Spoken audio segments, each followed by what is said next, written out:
Dicen que las decisiones desesperadas nacen en los momentos más oscuros. Y eso fue exactamente lo que ocurrió aquel caluroso martes de marzo de 2024. Desde la entrada del Banco Financiero Metropolitano, los empleados vieron a una mujer empujar una silla de ruedas con una calma que con el tiempo se volvería desconcertante. Lo que nadie imaginaba era que dentro de esa aparente normalidad se estaba gestando uno de los episodios más extraños y desgarradores del año. La mujer se llamaba María Eugenia Salazar, una costurera de 56 años, conocida en su barrio por ser trabajadora, discreta y siempre amable. En la silla de ruedas iba su esposo, don Ernesto, un jubilado de 68 años con el que llevaba más de 30 años de matrimonio. Para todos, ellos eran una pareja tranquila, sin lujos, sin escándalos, sin deudas, o al menos eso era lo que parecía. Cuando María cruzó las puertas del banco, respiró hondo, tratando de calmar el temblor de sus manos. Llevaba 3 noches sin dormir, repasando una y otra vez el plan que estaba a punto de ejecutar, intentando convencerse de que lo que hacía tenía sentido, que era su única opción. Su esposo, su querido Ernesto, había fallecido en su casa apenas unas horas antes, víctima de una falla cardíaca repentina. El dolor la partía por dentro, pero no era ese el problema que la había llevado al límite. El verdadero problema era que Ernesto había sido el único titular de un préstamo preaprobado que, según una carta recibida semanas atrás,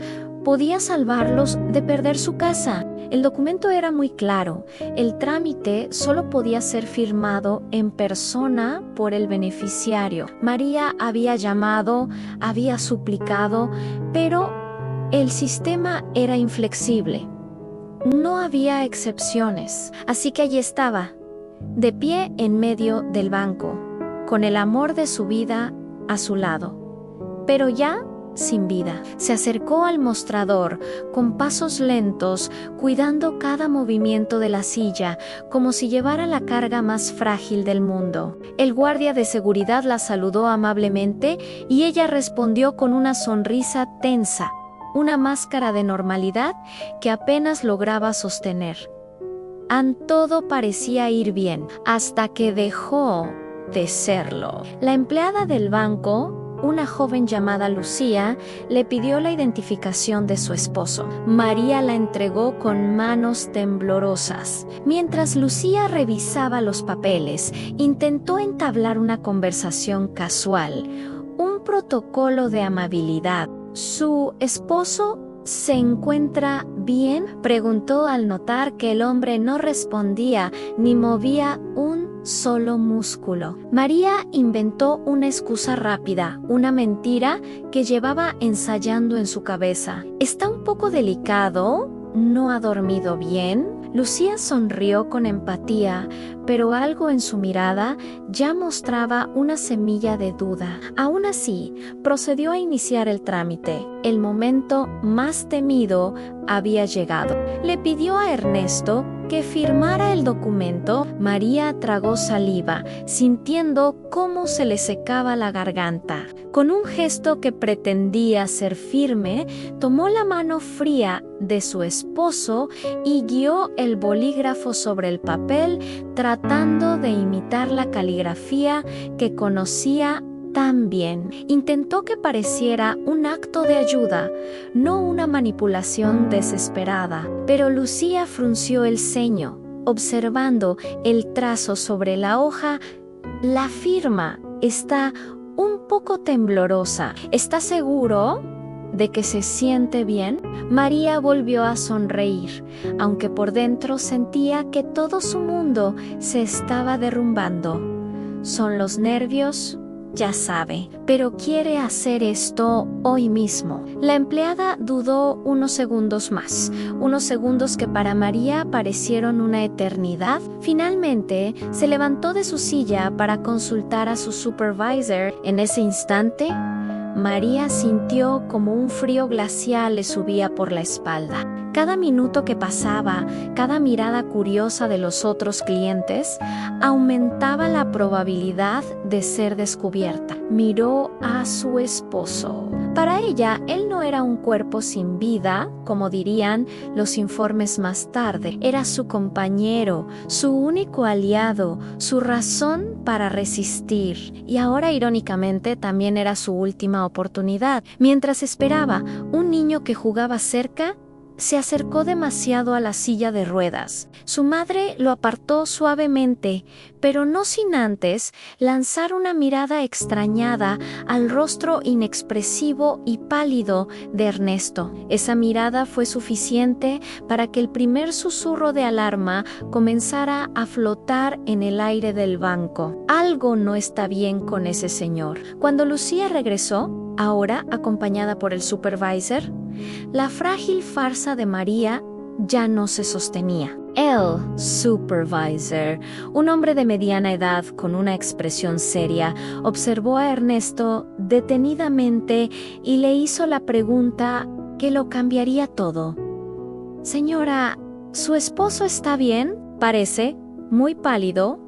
A María sintió que el mundo se detenía. En ese instante quiso gritar la verdad, contarles todo, hablarles del miedo que la consumía, de las deudas que la ahogaban, de la frustración de tratar con un banco que no quiso cambiar el titular del préstamo, del dolor insoportable de perderlo todo al mismo tiempo, su esposo y su hogar. Pero las palabras no salieron. El supervisor, alarmado, se inclinó hacia Ernesto, trató de hablarle y, al no obtener ninguna respuesta, su rostro se transformó. De inmediato, llamó a emergencias. Fue entonces cuando todo salió a la luz. Los paramédicos no tardaron en llegar y confirmaron lo que María ya sabía. Ernesto estaba muerto desde hacía varias horas. La noticia cayó como una bomba en el banco. Los empleados quedaron impactados. Los clientes observaban horrorizados. Y las cámaras de seguridad captaron cada minuto de aquella escena insólita que pronto le daría la vuelta al mundo. María, entre lágrimas, finalmente confesó. Explicó que no quería robar dinero, que no buscaba engañar por maldad, sino que solo había querido proteger el único hogar que habían conocido, el lugar donde construyeron una vida juntos. La policía llegó poco después para tomar su declaración. Aunque su desesperación era evidente, la ley debía actuar. Como era de esperarse, el caso se hizo viral en cuestión de horas, generando debates encendidos en todas partes. Algunos la criticaron duramente, llamándola macabra y deshonesta, pero otros, muchos otros, la defendieron. Vieron en su acto no un crimen, sino el último recurso de una mujer acorralada por un sistema burocrático deshumanizado y una precariedad económica que la había dejado sin opciones. Al final, el banco, por supuesto, negó el préstamo, pero la historia de María había tocado una fibra sensible en la sociedad. Organizaciones civiles y vecinos de su comunidad se unieron para ayudarla. Transformaron su tragedia personal en una causa colectiva de solidaridad y, juntos, lograron recaudar los fondos para salvar la casa que tanto había intentado proteger. María no recuperó a su esposo, pero recuperó algo que creía haber perdido para siempre en medio de su dolor en la fe en la humanidad de los demás. Desde entonces, su historia quedó como un duro recordatorio de que, a veces, la realidad supera cualquier ficción y nos obliga a preguntarnos hasta dónde puede llegar una persona acorralada por la desesperación. Gracias por acompañarnos en esta increíble historia. Si te han movido, no olvides darle like y suscribirte para no perderte ningún video. Nos vemos en la próxima historia.